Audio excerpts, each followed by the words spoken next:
Sin ser sabio competente, volver a sentir profundo después de vivir un siglo en este instante fecundo.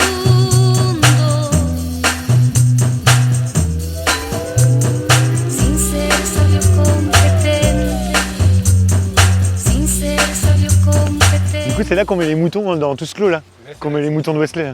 Et la dame qu'on a vue, la Thérèse, c'est elle en fait le clos. En gros, elle, c'était son mari et Nico a racheté quand il est mort. Attends, ça c'est pour Benjamin. Ah, il y a une bête dedans. C'est la nature. Je sais ça tiendrait le. Bordel. Non. Je commence déjà à manger, j'ai pas encore picolé, je suis déjà en train de tomber. Moi c'est bon. C'est-à-dire que j'ai assez bu hier soir aujourd'hui. Merci. Tac. Ouais, bah du coup là c'est que du chenin là-dedans. C'est un clos là, 2 hectares, c'est que du chenin. Enfin il y a un tout petit bout de cabernet franc en bas, on ira voir après. Ça c'était planté il y a 2 ans. Tu vois cette petite parcelle là.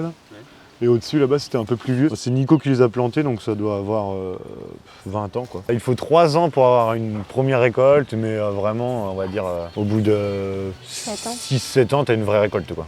Bah ouais, censé. À vous, la vôtre. Santé. De 5-6 ans. Bah, au début, t'es vachement plus sur le fruit, on va dire. Et après, bah, plus tes racines s'implantent dans le sol, plus tu peux avoir ton côté terroir, on va dire. Quoi. Mais au début, c'est vraiment que du fruit. Quoi.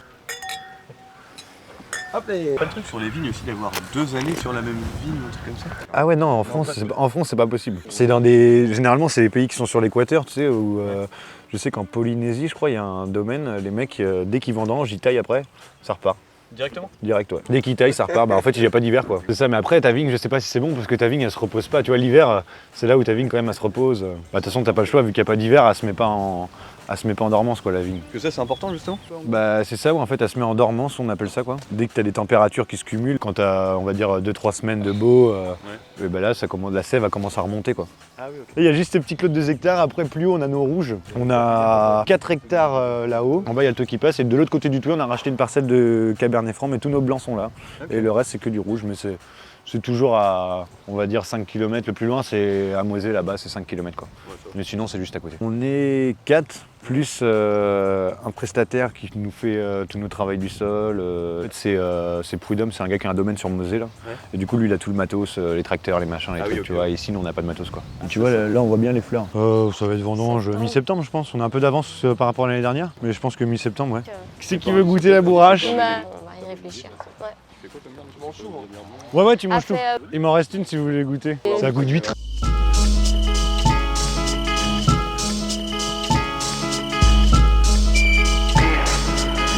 On prend les bouteilles, on va direct à l'artisane, comme ça on boit une petite bière et tout ça en attendant les autres.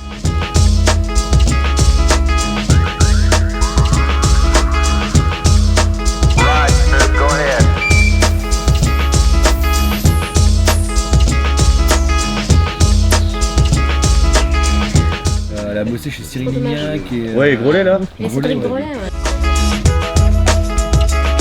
C'est un café associatif, donc ça a été monté en 2019 pour refaire vivre un peu le cœur de la commune. Du coup, ça a fermé pendant 1 an à cause du Covid, oui.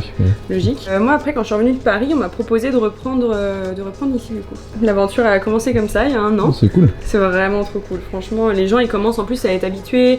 Je veux dire, tous les jeudis, on a les mêmes clients, tous les vendredis aussi. C'est quoi la différence avec un resto traditionnel, tu vois? Tout est local ici, tout est fait maison, de A à Z, vraiment. Que ce soit les desserts, les entrées, on essaie vraiment de faire marcher vraiment tous les producteurs et les éleveurs du coin. On a aussi le dépôt vente pour avoir une petite épicerie pour les gens de Sainte-Verge et aux alentours bien sûr. Et du coup voilà, on essaie de faire des expositions, on essaie de faire des concerts, de mettre en avant le plus de monde possible en fait pour que tout le monde puisse avoir sa petite zone d'expression en fait. C'est assez cool. Il y a des gens qui sont en demande de ça, j'imagine. Tellement. Enfin les gens, je pense qu'ils en ont marre aussi d'aller dans les bars dits standards, tu vois. Qu'est-ce que tu nous as préparé du coup? Alors du coup c'est une crème aux fines herbes et au citron avec des gaufres de courgettes et de pommes de terre.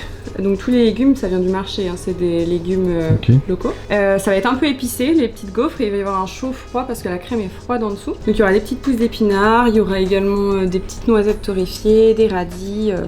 Vraiment c'est assez frais comme entrée. T'as quoi comme légumes? Alors il y a tomates cerises, il y a poivrons, courgettes, aubergines, et après il y aura les brochettes qui ont été grillées juste à côté. Le poulet qui vient de chez Thierry Guéret, donc c'est le boucher le plus connu de Thouars je pense, avec la petite sauce qui j'espère sera pas trop épicée. Oh merde, ça j'ai tout fait tomber. Et ça fait combien de temps que t'es ici? Ça fait 26 ans que je vis là. Mes parents habitent à 20 mètres. Et moi, ça fait depuis août 2021 que j'ai repris l'artisanat. Avant, j'étais sur Paris. Mais j'avais comme volonté de revenir vivre ici parce qu'en fait, on part de Thouars, mais on se rend vite compte que finalement, on n'est pas si mal que ça. Surtout en ayant vécu, tu vois, en région parisienne, en ayant travaillé à Paris, en n'ayant pas compté ses heures, en charbonnant vraiment, on se rend compte que le cadre de vie, le confort de vie est quand même pas mal. C'est indéniable en fait. Ouais, c'est le jour et la nuit. En fait, vraiment, tu revis quand tu reviens là. Genre, je pourrais travailler pour l'office de tourisme de Thouars du coup. Mais ouais, c'est génial. Voilà, on prend ce qu'on veut de Thouars, hein, vraiment, on en pense ce qu'on veut. Bon, c'est comme partout, il y a avantages, inconvénients, mais... C'est ça, après, je veux dire, on est quand même une ville avec une culture et un patrimoine assez riche. Et je pense que les gens, ils l'oublient très très vite, surtout les jeunes. Parce que tout de suite, tu dis... On a envie de se barrer. Ouais, voilà, tu dis Thouars c'est de la merde, vas-y, je me casse après mes études. Faut voir ailleurs, quoi. Faut vadrouiller, puis après, il y en a qui sont faits pour vivre à la campagne, il y en a d'autres non. Chacun fait sa vie, et puis... Il n'y a pas de guéguerre à avoir. Non, et puis en plus, nous, je vois vraiment tous nos potes qui commencent à revenir par là, quoi. Qu'on se rend compte que ouais, on est bien. Tac. Et du coup, la clientèle ici, c'est plus des jeunes ou un peu de tout? Franchement, il y a de tout. Quand moi j'ai pris l'artisane, on m'a dit que la clientèle, c'était essentiellement des personnes plus âgées. Je pense que le fait que je sois arrivée, du coup, forcément, moi j'ai mes potes, tu vois, qui viennent. Donc tout de suite, ça apporte une clientèle différente. Donc vraiment, j'ai de tout. J'ai autant des personnes de 25, 26, 30, que des personnes de 50, 70, 80. J'ai vraiment de tout. Les générations se mélangent. Ouais, en vrai, le mieux, c'est l'hiver. Genre quand t'as la cheminée allumée, t'as les tables qui se parlent entre elles. C'est vraiment cool. C'est un lieu de partage, c'est un lieu de vie. On fait du lien social. Ouais, c'est ça. C'est ce qui manquait, je pense, aussi à Sainte-Verge, tu vois. Non, on va faire 3 par 3. Du coup, c'est un poulet avec une sauce teriyaki sainte-vergeoise, va-t-on dire, et des petits légumes grillés. Ça a l'air délicieux. Au début, on a l'impression que c'est un petit. La sauce est très bien, ouais. Un petit peu épicée, confit d'oignon, gingembre, un peu de piment, je crois. C'est vraiment très très bon. Mais Il est chaud. C'est l'histoire de la pute et des concombres. Ah, par contre, c'est quoi cette histoire? Écoute, ils ont le droit d'avoir un avis différent. Oh, les extrémistes du beau, puis Lucas raconte n'importe quoi. Je suis un baroudeur. Je baroude. Marseillais qui vient de Belgique. Santé Benji. Pas facile de gérer tout ça. Ouais, c'est un peu. Pas facile d'être réalisateur. Ouais. Maintenant, t'en as qui font un business là-dessus. T'as des Américains qui veulent venir vendanger en France et du coup ils payent pour venir vendanger. Un peu en genre à la française, alors que les mecs payent quoi. En fait, en gros, tu payes pas de vendangeur et tu vas être payé pour que les mecs fassent ton taf quoi. Genre, mec, c'est génial ce que c'est. C'est genre, le mec, c'est le roi du pétrole. Faut venir que des Américains. Allez, récoltez-moi là. Les Américains. Les Américains. Les Américains. Puis en plus, c'est que les mecs vont payer pour un et je vais leur vendre la quille hyper cher. Ça, c'est pas. Ah, moins très cher. La bouteille qui coûte plus de 1000 balles. Ah ouais, ok, ouais. Chardonnay Gros Pigeon. On est bien, hein?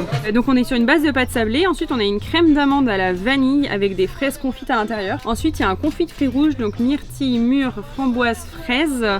Et après il y a une crème pâtissière avec de la vanille et il y a des fraises dessus. Oh.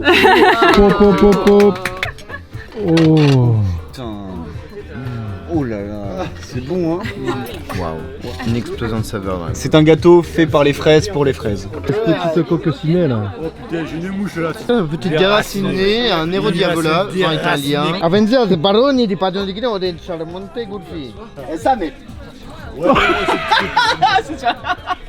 revoir. Au revoir. Bye bye. Au revoir.